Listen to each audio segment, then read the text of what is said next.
Hi First Steps. Today I'm going to be reading The Little Mermaid. It might be a little long, so you could just put it on while they watch TV or something. I feel like they just like listening to our voices sometimes because they like when we read the same book over and over. And I'll try to show them the pictures. The Little Mermaid. Triton, the great sea king, had 7 lovely daughters. The youngest, whose name was Ariel, worried her father deeply. Though King Triton had warned her never to visit the world above the water's surface, Ariel often disobeyed him. Ariel and her friend Flounder liked to visit Scuttle the seagull. Scuttle would tell them all about the human objects that Ariel discovered in wrecked ships at the bottom of the sea. One day, when Triton found out that Ariel had been visiting above the water again, the Sea King grew angry. He was so worried about his daughter's safety that he asked his trusted friend Sebastian the crab to watch over Ariel. There's Ariel and her best friend Flounder. And there's Scuttle the bird with Ariel and Flounder. Next page. A few days later, Ariel noticed a ship sailing overhead on the surface of the sea. "Human beings," said Ariel, swimming quickly toward the ship. Sebastian and Flounder swam after her. When Ariel reached the ship, she saw a handsome young sailor whom the other sailors called Prince Eric. It was love at first sight.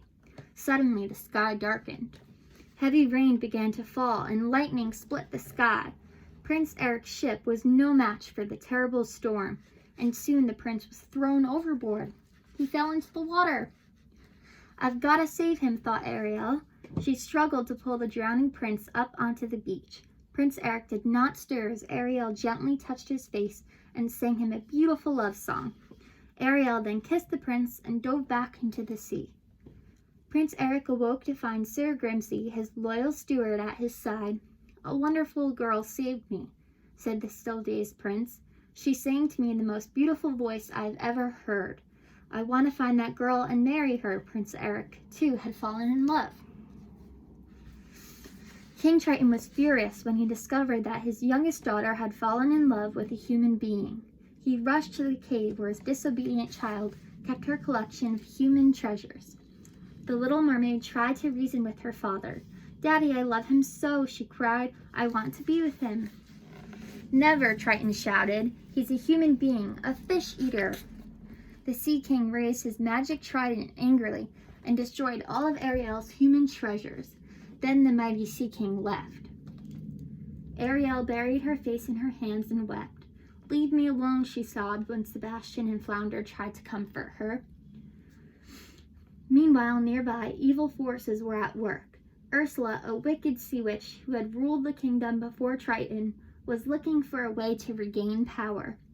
She could see Ariel crying in her crystal ball, and an idea came to her. "I shall destroy the Sea King through his daughter," she said excitedly. Ursula sent her slimy eel servants, Flotsam and Jetsam, to Ariel's cave.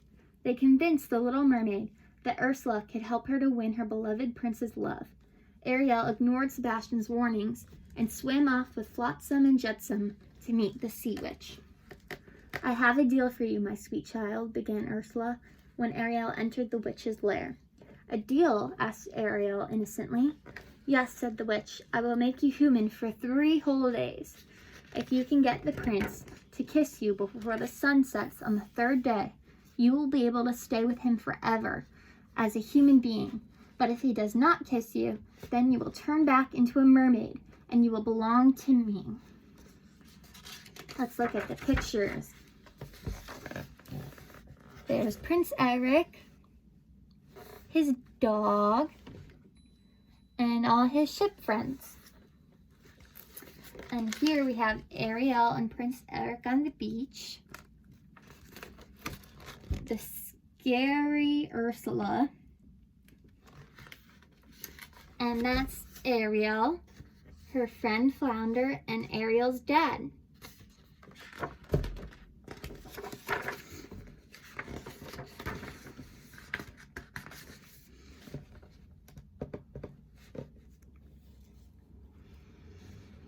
price for this favor," the witch continued, "is your voice." "My voice?" asked Ariel in shock. "But then I won't be able to talk or sing. How will I get the prince to fall in love with me?" "You still have your pretty face," replied Ursula. "It should be easy." Ariel agreed to Ursula's deal, and the sea witch cast her magic spell. An amazing change took place.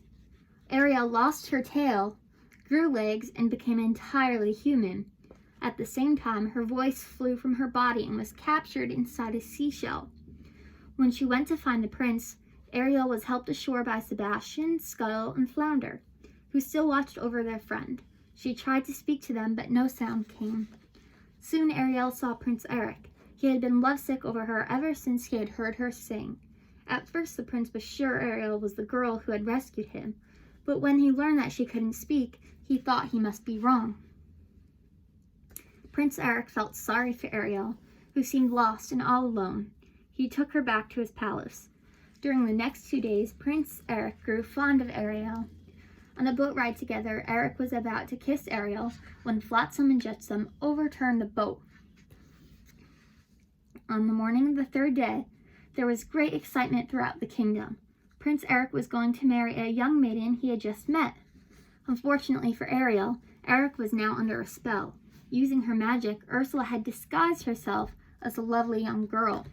And because she spoke with Ariel's voice, which she carried in a seashell worn around her neck, Eric believed that she was the girl who had saved him from drowning. Poor Ariel was heartbroken. The wedding was to take place on a special wedding ship. Scuttle the seagull flew over it just as the bird was passing in front of a mirror. Scuttle saw that her reflection was that of the sea witch. He rushed off to tell Ariel and her 2 loyal friends. Sebastian quickly formed a plan. Flounder would help Ariel get to Eric's ship, and Scuttle would arrange for some of his friends to delay the wedding. "I'm going to tell Triton about all this," said Sebastian. Prince Eric and the maiden were standing at the altar, about to be married, when a flock of seagulls swooped down. Scuttle pulled the seashell containing Ariel's voice from around the sea witch's neck. The shell shattered, and Ariel's voice returned to Ariel, who had just climbed on board. "Oh, Eric, I love you," said Ariel. "Then it was you all along," said the delighted prince. But just as they were about to kiss, the sun disappeared over the horizon. Ariel's 3 days were up, and she was changed back into a mermaid. The sea witch had triumphed after all. Ursula grabbed Ariel and drove off the ship. Thanks to Sebastian's warning, Triton was waiting at Ursula's lair.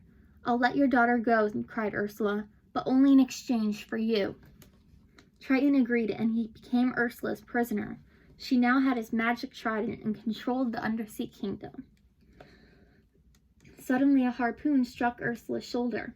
Prince Eric had come to rescue Ariel. The little mermaid swam to the surface with him, but Ursula followed close behind, growing bigger and angrier until she rose out of the water. Prince Eric swam to his ship and climbed on board. He grabbed the wheel and turned to the prow toward Ursula. The sea witch was about to fire a deadly bolt from the trident at Ariel when the prince's vessel slammed into Ursula, destroying the evil witch. Now that Ursula was gone, Triton was free.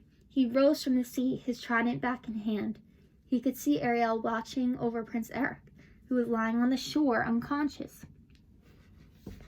"She really does love him, doesn't she?" the Sea King asked. Sebastian, who was nearby, nodded. "I shall miss her," Triton said. Then he raised his trident and shot a magic bolt at Ariel's tail. At once, the little mermaid's tail disappeared, and she was human once again. Prince Eric awoke to see his beloved Ariel standing beside him on the shore. He kissed her, and soon they were married.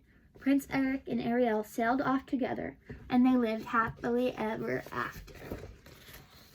And there they are,